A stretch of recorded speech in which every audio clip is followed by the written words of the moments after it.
Hello and welcome guys, welcome to the channel again. आज हम फिर से स्वागत करते हैं आप सबको हमारे नए एपिसोड हे सोशल वर्कर में। ये हमारे दूसरे एपिसोड है। इसके पहले हम लोगों ने ऑलरेडी एक एपिसोड बना रखे हैं।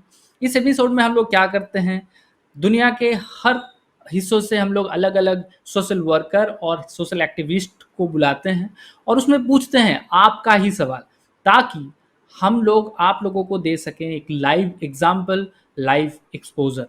हमारे इस चैनल में दो पहलू हैं। एक एक साइड से हम लोग एजुकेशन प्रोवाइड करते हैं और दूसरे एरिया से हम लोग कवर करते हैं जो प्रोफेशनल एक्सपोजर है या लाइव एग्जाम्पल है उसको। तो आज हमारे स्टूडियो में मौजूद है इसी चीज़ को बरकरार रखने के लिए निभान से एमफिल करने हुए हमारे मैम पूनम सिंह मैम आज हमारे साथ हैं। Welcome ma'am, thank you so much. आज आप हमारे स्टूडियो में पधारे और हमारे साथ बात करने के लिए अपने टाइम निकाले। थैंक यू सो मच पतिर for inviting me here. So मुझे भी बहुत अच्छा लगा जब आपने मुझे इनविटेशन भेजा, तो thank you so much. Okay ma'am, थोड़ा सा आप अपना बैकग्राउंड के बारे में बताइए कि क्या क्या जर्नी था और अभी आप क्या कर रहे हैं, ताकि हमारे जो स्टूडेंट्स हैं वो आपसे रिलेट कर पाएँ और थोड़ा सा इंस्पिरेशन भी मिल पाए। ओके। सो जैसे आपने मुझे इंट्रोड्यूस कर ही दिया है, मेरा नाम पूनम सिंह है। फ़िलहाल मैं एमफिल कर रही हूँ निम्हांस बेंगलोर से। And before that I have done my masters in social work. And मैंने जून 2021 में यूजीसी नेट क्रैक किया था। Before that I have done my bachelors in science. So that is my background, and currently I am here in Bangalore past 1 year. Okay okay, thank you. So that आपका जो आपने अभी बताएं कि अभी आप नेट क्वालिफाई किए हैं, अभी आप पीएचडी कर रहे हैं निम्हांस में।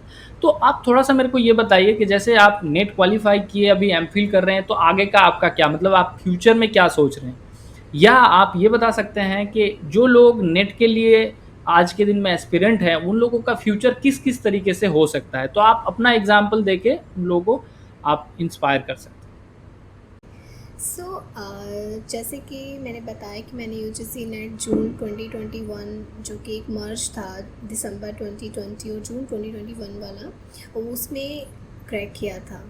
सो यूजीसी नेट क्रैक करने के बाद में हम एलिजिबल होते हैं असिस्टेंट प्रोफेसर की जॉब के लिए एज़ पर द रूल्स। और इसके अलावा भी हम ज्वाइन कर सकते हैं एज अ एक इंस्टीट्यूट में। हम एज अ जॉब के लिए भी अप्लाई कर सकते हैं, और अगर हमारा जेआरएफ क्रैक होता है तो हम रिसर्च में जा सकते हैं, हम पीएचडी परस्यू कर सकते हैं। तो अभी मेरा फोकस जेआरएफ है नेक्स्ट, और मैं पीएचडी का मेरा प्लान है। Okay okay. सो आप ऑलमोस्ट अभी आप एमफिल कर रहे हैं, उसके बाद पीएचडी। बहुत बढ़िया आपका चॉइस है कि आप लंबा एक एजुकेशन के साथ जुड़ा रहना चाहते हैं। बहुत ये कम देखने को मिलते हैं, तो अच्छा एक इंस्पिरेशन, एक स्टोरी आपके पास है। और हम थोड़ा सा ये जानने की कोशिश करेंगे कि जब आपने नेट क्वालिफाई किए हैं, या जिस वक्त आप नेट क्वालिफिकेशन के लिए आप पढ़ाई कर रहे थे, स्टडी कर रहे थे, तो आपका जर्नी कैसा था, आपका स्टडी पैटर्न क्या था, उसके बारे में थोड़ा सा आप बताइए। हाँ। तो जब मैं यूजीसी नेट के लिए पढ़ाई कर रहे थे, तो जैसे कि हमारे जो सिलेबस है, जो यूजीसी की गाइडलाइंस के अकॉर्डिंग 10 यूनिट्स हैं, पेपर 1 है, पेपर 2 है। तो उस अकॉर्डिंग हमारा फर्स्ट फोकस रहता है कि हम अपना सिलेबस पहले कवर करें। तो मैंने भी वही स्ट्रेटजी की थी कि पहले मैंने सिलेबस पे फोकस किया था, उसके जो बेसिक्स हैं उसको क्लियर करने का कोशिश किया। ओके, फर्स्ट 2 to 3 मंथ्स मैंने पूरा बेसिक क्लियर किया। उसके बाद में उससे रिलेटेड क्वेश्चंस प्रैक्टिस किया और बार बार रिवीजन किया। तो that was my strategy throughout the journey. Okay. So आप कितने बार अटेम्प्ट किए हैं, और क्वालिफाई तो आप की कर गए हैं, अब कितने बार आपका अटेम्प्ट था? हाँ, मैंने इससे पहले एक बार और मेरे टोटल 2 अटेम्प्ट्स हैं। तो इससे पहले जो अटेम्प्ट में मैंने किया, उसमें थोड़ा कमी रह गया था प्रिपरेशन को। लाइक यूजीसी बहुत बेसिक जो क्वेश्चंस हैं, हमें जो एक बेसिक नॉलेज होनी चाहिए सोशल वर्क की, उससे रिलेटेड प्रीवियस ईयर क्वेश्चंस का पूरा एनालिसिस, उससे रिलेटेड क्वेश्चंस पूछता है। तो वह मेरा थोड़ा प्रैक्टिस में कमी रह गया था। उसको मैंने सेकेंड अटैम्प्ट में कवर करने का कोशिश किया। सो मेरे total 2 attempts, and I hope कि this attempt will be, and I hope कि जो मेरा नेक्स्ट अटैम्प्ट है उसमें मैं JRF क्वालिफाई करूँ। ओके, बहुत अच्छा। सो स्टूडेंट, आप लोग यहाँ देख सकते हैं कि जो हम लोग अटेम्प्ट देते हैं उसमें ये ज़रूरी नहीं है कि आप एक ही बार में क्वालिफाई कर जाएं, लेकिन आप पहली बार मान के चलिए अटेम्प्ट किए और नहीं क्वालिफाई किए हैं, तो आपको वहाँ से लर्निंग लेना चाहिए। आपका अपना जो कमियां हैं, आप अभी मैम के बारे में आपने सुने, उन्होंने खुद ही बताया कि उन्होंने एक्सेप्ट किया कि हमारे पास जो स्टडी करने का जो तरीका होना चाहिए, जैसे लास्ट ईयर का जो एनालिसिस है, जो भी क्वेश्चंस है या जो प्रैक्टिसेस है, उसमें उनको कमियां दिखा और इस कमियों के ऊपर उन्होंने काम किया और तब जाके नेक्स्ट ईयर उन्होंने क्वालिफाई किया, है ना। तो ये चीज़ बड़ा इंटरेस्टिंग है कि अगर मान के चलिए आप नहीं क्वालिफाई होते तो ऐसा बिल्कुल ज़रूरी नहीं है कि आप पढ़ाई कम कर रहे हैं। हो सकता है कि आपके पढ़ाई के स्ट्रैटेजी में कुछ गड़बड़ है। आप हो सकते हैं कि आप अपने जो जो भी प्रॉब्लम है आपके स्ट्रैटेजी में, उसको आप एनालाइज नहीं कर रहे हैं सही से। तो ये बहुत ज़रूरी चीज़ होता है जो मैम ने अभी बताए हैं। मैम, अच्छा ये चीज़ बताइए कि अगर कोई स्टूडेंट अपेयर होते हैं नेट के लिए या अटेम्प्ट कोशिश करते हैं वो नेट क्वालिफाई होने के लिए, तो उनका क्या माइंडसेट होना चाहिए, किस तरीके का मेंटलिटी प्रिपरेशन के दौरान होना चाहिए ताकि वो बड़े आसानी से या जल्दी कम समय में वो क्वालिफाई हो पाए। ओके, सो अगर जैसे कि सर पूछ रहे हैं कि किस तरह का मेंटालिटी एक होना चाहिए, एक माइंडसेट होना चाहिए, तो first of all mentality mindset होना चाहिए कि हमें क्रैक करना है। ओके, सो फॉर दिस जो भी हमारा सिलेबस है उसे एक बार गो थ्रू होना है। हमें जो सिलेबस है उसके बारे में अच्छे से नॉलेज होनी चाहिए कि उसके अंदर यूजीसी नेट क्या पूछता है, क्या उसका डिमांड है, हम उसको कैसे पूरा कर सकते हैं। और सेकंड चीज़ जो है वो आपको करनी चाहिए कि प्रीवियस ईयर के क्वेश्चन पेपर्स जो हैं वो देखने चाहिए, उसका पूरा डिटेल में एनालिसिस करना चाहिए कि उसमें किस तरह के क्वेश्चंस पूछे जाते हैं, यूजीसी नेट कहाँ फोकस कर रहा है। जैसे these days research based questions काफ़ी पूछे जा रहे हैं। बेसिक क्वेश्चंस जो डायरेक्ट नहीं है, like assertion and reason based questions UGC net पूछता है, तो हमें वो एक आइडिया होना चाहिए कि क्वेश्चंस किस तरह से पूछा जाएगा, किस एरिया पे यूजीसी नेट ज़्यादा फोकस कर रहा है, उसको जो भी हम पढ़ते हैं इस लाइक उससे क्वेश्चंस बनेगा कैसे, वो भी हमें पता होना चाहिए। सो अगर हम साइड वाइज इस तरह की प्रिपरेशन कर रहे हैं और सिलेबस को गो थ्रू करना है पूरा, लाइक ज़रूरी नहीं है कि हम पूरा 100% सिलेबस कवर करें, बट स्टिल हमने जितना सिलेबस किया है मेक श्योर कि वो हमने बहुत अच्छे से कवर किया है। अगर उसमें से कोई क्वेश्चंस आता है तो हम उसमें उसको अच्छे से अटेम्प्ट कर सकें और उसको ठीक कर सकें वहाँ पे। बिल्कुल। सो अभी स्टूडेंट आप लोग देख रहे हैं कि 2-3 चीज़ बड़ा महत्वपूर्ण है कोई भी एक एग्ज़ाम को क्वालिफाई करने के लिए। जैसा कि मैम ने बताए हैं कि आपको पूरा सिलेबस अगर नहीं आता है, नहीं आप क्वालिफाई मतलब नहीं आप पूरा सिलेबस कंप्लीट करते हैं, तो ज़रूरी नहीं है कि आपको सिलेबस कंप्लीट करके ही नेट क्वालिफाई आप होंगे। आपको जितना आपको पढ़ाई करना है उसमें बहुत ज़्यादा डिटेल एनालाइज करना है। देखिए जी, जो नेट है वो एक बड़े स्तर का एग्जामिनेशन है, तो इस तरीके का एग्जामिनेशन क्वालिफाई करने के लिए जो आपके अंदर जो गुण देखा जाता है वो है कि आप उस सब्जेक्ट टॉपिक में कितना माहिर हैं, आप उसको कितने अंदर तरीके से देख रहे हैं। ऐसा नहीं है कि बहुत बॉम्ब ब्लास्टिंग क्वेश्चन रहता है, लेकिन जो भी रहता है वो बहुत आसान भी नहीं रहता है आपको उसमें देखना पड़ेगा कि आप उस एग्ज़ाम के लिए कैपेबल हैं कि नहीं, आप उस क्वेश्चन के पैटर्न को समझ पा रहे हैं कि नहीं, ये सारे चीज़ बहुत इंपॉर्टेंट है और उस हिसाब से आपका स्ट्रैटेजी को डेवलप करना पड़ेगा। अच्छा मैम, एक चीज़ और बताइए, बड़ा इंटरेस्टिंग है और लोग बड़े पूछते हैं, मुझे भी पूछते हैं कि जब कोई यूजीसी नेट के लिए प्रिपेयर होते हैं तो क्या उनको कोचिंग क्लासेस लेना चाहिए या कोचिंग क्लास के बगैर नहीं हो सकता है? इसके ऊपर क्या आपका सोच है, क्या आपका राय है, या आप पर्सनली आप क्या कैसे देखते हैं, आपका क्या जर्नी था, उसमें आपने कोचिंग लिए थे कि नहीं लिए थे, या किसी और को आप सजेस्ट करना चाहेंगे? ये क्या आप थोड़ा सा मेरे को फंडा समझाइए। ये आपने काफ़ी अच्छा सवाल पूछा है। ये काफ़ी कंफ्यूजिंग रहता है। तो इनिशियली मुझे भी लगा था कि कोचिंग इज़ मस्ट रिक्वायर्ड है जब मेरा फर्स्ट अटैम्प्ट मैंने दिया। बट मेरे एज़ पर my experience and my knowledge, I would like to say कि कोचिंग अनलेस रिक्वायर्ड नहीं है जब तक कि आप खुद उसको अगर करना चाहते हैं, अगर आपका खुद का विलिंग है, उसमें विल पावर है कि I have to clear this thing, और एक कंसिस्टेंसी मेंटेन करके अगर आप चलते हैं तो कोचिंग का कोई रिक्वायरमेंट नहीं है। बहुत से ऐसा भी होता है कि कोचिंग भी ले रहे हैं फिर भी वो नहीं कर पा रहे हैं। ऐसा नहीं है कि अगर कोचिंग लेंगे तो ही होगा, नहीं लेंगे तो नहीं होगा। ऐसा नहीं है बिल्कुल। इसके लिए एक थोड़ा कंसिस्टेंट स्ट्रैटेजी, एक स्टडी चाहिए। वो आप खुद से सेल्फ स्टडी से भी कर सकते हैं। बिल्कुल। तो आपका राय यही होगा कि सेल्फ स्टडी कीजिए और उसके हिसाब से आप पढ़ाई कीजिए, ठीक है? जी।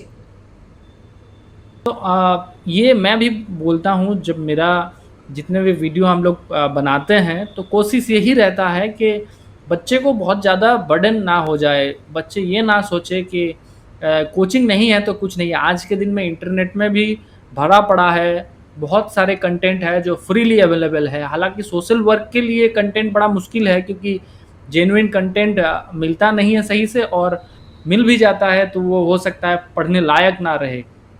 लेकिन क्या होता है कि जितना कंटेंट है उसको आप मोबिलाइज करके पढ़ाई कर सकते हो। अच्छा मैम, मेरे को एक चीज़ और मेरा मेरा मन में अभी सवाल आया कि आपको क्या लगता है कि जो सोशल वर्क सब्जेक्ट है उसके लिए सफिशिएंट रिसोर्स मटेरियल हमारे पास इंटरनेट में होता है? इस सवाल के लिए मैं बोलना चाहूँगी कि हमारे पास उतना रिसोर्स नहीं है, क्योंकि सोशल वर्क जो सब्जेक्ट है वो उतना हमारा उसका अभी स्कोप नहीं है। उतना अभी सोशल वर्क सब्जेक्ट का इतना अवेयरनेस नहीं है, और उससे रिलेटेड हमें ना तो ज़्यादा स्टडी मटेरियल मिलता है और ना ही प्रॉपर गाइडेंस मिलती है, ना ही प्रॉपर गाइडेंस मिलती है, और ना ही उसका रिसोर्स हमें इंटरनेट पे अवेलेबल मिलता है। तो आज जो जैसे कि हिंदी में वीडियोस हैं, तो मैंने आपकी वीडियोस देखी हैं जो कि बहुत ही इन डेप्थ आप एक एक टॉपिक को लेकर बताते हैं। तो ऐसा हिंदी वाला जो मटेरियल है वो तो बिल्कुल ना के बराबर ही है। आपने एक इनिशिएटिव लिया है, that is very appreciable step. और इसके अलावा जो वीडियोस हैं यूजीसी नेट के एज़ पर यूजीसी नेट के अकॉर्डिंग नहीं है। और ये आपने बिल्कुल सही कहा कि बहुत ही कम मटेरियल है। लेकिन अगर हम सेल्फ स्टडी करते हैं so that is more better than institute वाला स्टडी, क्योंकि सेल्फ स्टडी से हम बहुत सारा खुद रिसर्च करते हैं कि हमें ये टॉपिक से रिलेटेड कहाँ पे कुछ मिलेगा। हम गूगल करते हैं, हम यूट्यूब पे देखते हैं, तो उससे हमारा ज़्यादा नॉलेज बनता है। तो वो चीज़ है कि हमें सेल्फ स्टडी पे ज़्यादा फोकस करना चाहिए। और यूट्यूब पे आप जैसे जो चुनिंदा लोग हैं जो इसके लिए फ्री ऑफ कॉस्ट काम कर रहे हैं, तो प्लीज़ कीप इट अप, इससे काफ़ी हेल्प होती है। इवन आई ऑल्सो थिंक कि ऐसा होना चाहिए। सो आप ये जो कर रहे हैं प्लीज़ कीप इट अप, बहुत हेल्प होती है इससे। Thank you so much. हम लोगों को भी बहुत ज़्यादा मोटिवेशन मिलता है जब कहीं न कहीं से हम लोगों को रिस्पॉन्स मिलता है कि अच्छा हो रहा है, सही जा रहा है। क्योंकि फीडबैक बहुत काम करता है हम लोगों के लिए।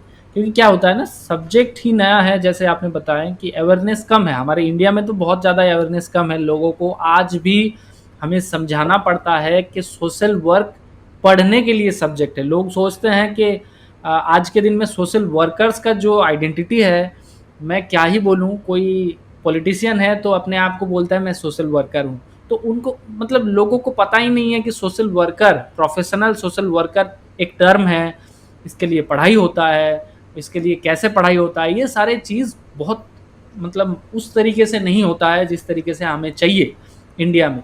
और जब हम लोग भी कंटेंट डेवलप ये करते हैं, सिर्फ बिल्कुल, और हम लोग भी जब कंटेंट हाँ, डेवलप करते इसमें हैं तो कहीं न कहीं हमें भी कोई सपोर्ट नहीं मिलता है। जैसे मैं अगर कोई टॉपिक के ऊपर कंटेंट बनाऊँ, तो हो सकता है कि मुझे भी थोड़ा-सा लिटरेचर रिव्यू करना पड़े, और मैं भी कभी न कभी यूट्यूब में जाके सर्च किया हूँ कि उस चीज़ को पढ़ाने के पहले कि दूसरे लोग कैसे पढ़ा रहे हैं। लेकिन सही कंटेंट मिलता ही नहीं है मुझे भी। जो पढ़ा रहा है, हो सकता है कभी-कभी मेरे को तो ऐसा इतना गलत-सलत चीज़ भी मिल जाता है कि लगता है कि यार ये इसको पढ़ा के स्टूडेंट को क्या उसको रिस्पॉन्स आएगा। मतलब मैं खुद एक्सपीरियंस करता हूँ, क्योंकि मैं सिर्फ़ पढ़ाता नहीं हूँ, मैं कोशिश करता हूँ कि उस चीज़ को जीऊँ, क्योंकि मेरा जो फ़ील्ड है, मैं सोशल वर्क करता भी हूँ, मैं सिर्फ़ नहीं पढ़ाता हूँ। और या मैं प्रोफ़ेशनली मैं पढ़ाने के लिए भी नहीं हूँ, तो कहीं न कहीं मैं रिलेट कर पाता हूँ कि जो पढ़ाया जा रहा है कि वो गलत है। तो इसीलिए क्राइसिस हमारे लिए भी है और स्टूडेंट के लिए तो है ही। जी मैम बताइए, आप कुछ बता रहे थे। हाँ, सोशल वर्क से रिलेटेड जो आपने कहा कि अवेयरनेस नहीं है, वो सच में ऐसा है कि लोग डिफरेंशिएट नहीं कर पाते हैं कि क्या सोशल वर्क है, क्या सोशल सर्विसेज है। तो सोशल जो सर्विस है उसी को ही वो सोशल वर्क समझने लगते हैं। सो ये चीज़ आपने बिल्कुल सही बोली कि अभी हमारे इस फील्ड में बहुत कुछ बहुत ज़्यादा अवेयरनेस की ज़रूरत है। अभी तक लोगों में उतना अवेयरनेस नहीं है इस फील्ड, इस सब्जेक्ट के बारे में लोग नहीं जानते हैं, इसके आगे क्या स्कोप हैं उसके बारे में नहीं जानते हैं। तो मेरा आपसे ये है कि आप इसके बारे में भी वीडियो बनाएं, अवेयरनेस फैलाएं थोड़ा, तो ताकि आपके दोस्तों को उसके बारे में भी पता चल सके। बिल्कुल, हमारा तो कोशिश जारी है। जितना हमें टाइम मिलता है उस हिसाब से हम लोग करते हैं। और आगे जितना हमें ज़्यादा अच्छा रिस्पॉन्स मिलता रहेगा, हो सकता है कि मोटिवेशन हमें भी मिले कि उस काम को अच्छे तरीके से और आगे बढ़ा पाएँ। और हमारा कोशिश बिल्कुल है कि हम जितना हो सके हमारे साइड से हम करते हैं। मैम एक चीज़ और मेरे अभी मन में सवाल आया कि जब हम लोग पढ़ाई करते हैं, एमएसडब्ल्यू में रहते हैं, बीएसडब्ल्यू करते हैं, और उसके बाद सीधे जब जाके हम लोग यूजीसी नेट के जैसे एक एग्ज़ाम का अटेम्प्ट करते हैं, तो दोनों में इस दोनों एजुकेशन पैटर्न में या दोनों के जो स्टडी पैटर्न है, क्या उसमें फ़र्क होना चाहिए? या आपको क्या लगता है कि जब हम लोग बीएसडब्ल्यू, एमएसडब्ल्यू करते हैं, तब का स्टडी पैटर्न और जब हम नेट के लिए हम पढ़ाई करते हैं, जेआरएफ के लिए हम पढ़ाई करते हैं, तब का स्टडी पैटर्न क्या एक है, या उसमें डिफरेंशिएट होना चाहिए, या स्टूडेंट को कुछ चेंजेस लाना चाहिए, मोटिव क्या-क्या चेंजेस लाना चाहिए? ओके। सो आपके इस सवाल के लिए मैं कहना चाहूँगी कि ये एक तो बिल्कुल नहीं है। जो हम बैचलर्स कर रहे हैं या मास्टर्स एमएसडब्ल्यू कर रहे हैं या बीएसडब्ल्यू कर रहे हैं, उसके बाद में हम यूजीसी नेट के लिए पढ़ाई कर रहे हैं, तो वो एक बात तो बिल्कुल नहीं है। ग्रेजुएशन मास्टर्स में हमारे कॉन्सेप्ट्स क्लियर होते हैं, हमारा फील्ड वर्क होता है, हमें प्रैक्टिकल नॉलेज, क्योंकि सोशल वर्क एक प्रैक्टिकल सब्जेक्ट है, ठीक है, उसको हम completely as a like theoretical subject नहीं ले सकते हैं। तो हमारा फोकस उस चीज़ पे होता है, हमारे बेसिक्स हम क्लियर करते हैं, कॉन्सेप्ट्स क्लियर करते हैं।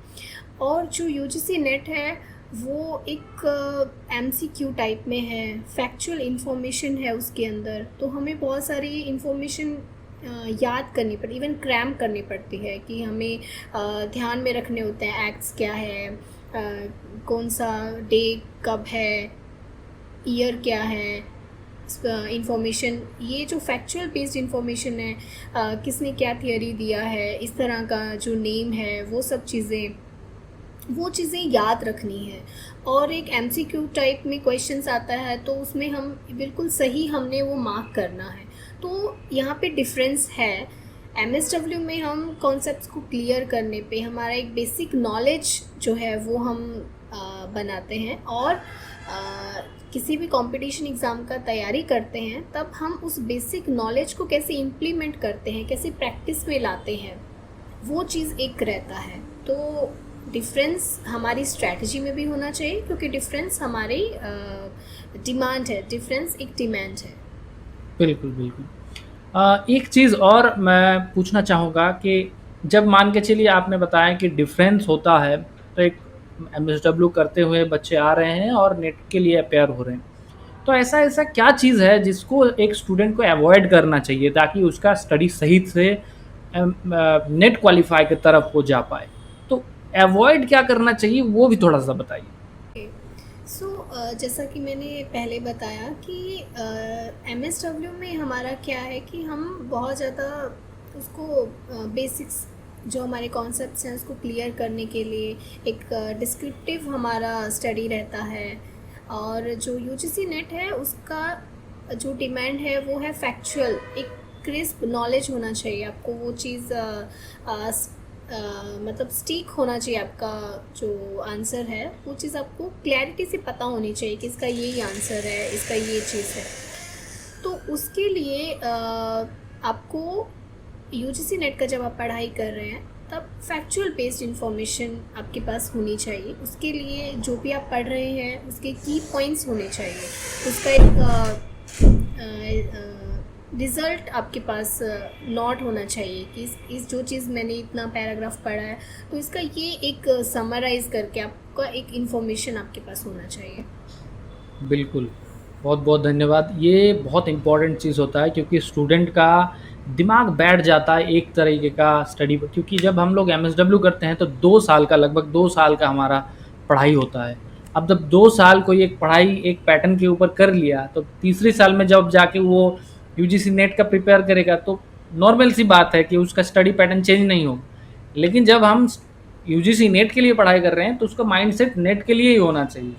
सो मैम, ये एक लास्ट सवाल है हमारा कि अगर आपसे पूछा जाए कि आप हमारे स्टूडेंट को, हमारे लर्नर्स को क्या आप टिप देना चाहेंगे या आपका सजेशन क्या रहेगा यूजीसी नेट क्वालिफाई करने के लिए, जेआरएफ क्वालिफाई करने के लिए, तो आपका क्या सजेशन रहेगा?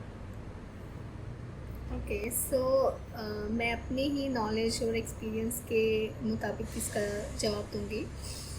तो इसकी प्रिपरेशन में मेरा एक ही आपसे सजेशन है कि आप अपनी स्टडी को कंसिस्टेंसी एक बना के रखिए अपनी अपनी स्टडी में, और अपने आप को अप टू डेट रखिए। बहुत सारा जो है वो इन्फो क्वेश्चन पूछा जाता है, लेटेस्ट क्या स्कीम्स है, क्या हमने कोई जैसे वर्ल्ड सोशल वर्क डे है उसका क्या थीम है। तो इस तरह का जो क्वेश्चंस हैं उसके लिए आपको अप टू डेट इन्फॉर्मेशन आपके पास होनी चाहिए। दूसरा, आप जो भी पढ़ रहे हैं, जितना भी एक दिन में पढ़ रहे हैं, उसका कंसिस्टेंसी बना के रखिए कि डेली हमें उतना टाइम बैठना है, उतना टाइम करना है। ओके, और बहुत-बहुत धन्यवाद मैम। हम लोगों ने आज काफ़ी सारे सवाल जो नॉर्मली एक स्टूडेंट के मन में होते हैं, वो चीज़ हमने आज डिस्कस किया और आपसे बहुत सारा महत्वपूर्ण चीज़ हमारे पास अभी इन्फॉर्मेशन आया। हमें आशा है कि इस वीडियो के माध्यम से स्टूडेंट्स को बहुत सारे सवालों का जवाब और मोटिवेशन तो मिलेगा ही ज़रूर। सो आपको मैं तहे दिल से धन्यवाद करता हूँ। आप हमारे इनविटेशन स्वीकार किए, आप आज हमारे साथ जुड़े, उसके लिए थैंक यू सो मच। और अपना ख्याल रखिएगा। जय हिंद, जय Bharat. Thank you so much for inviting me here. Thank you.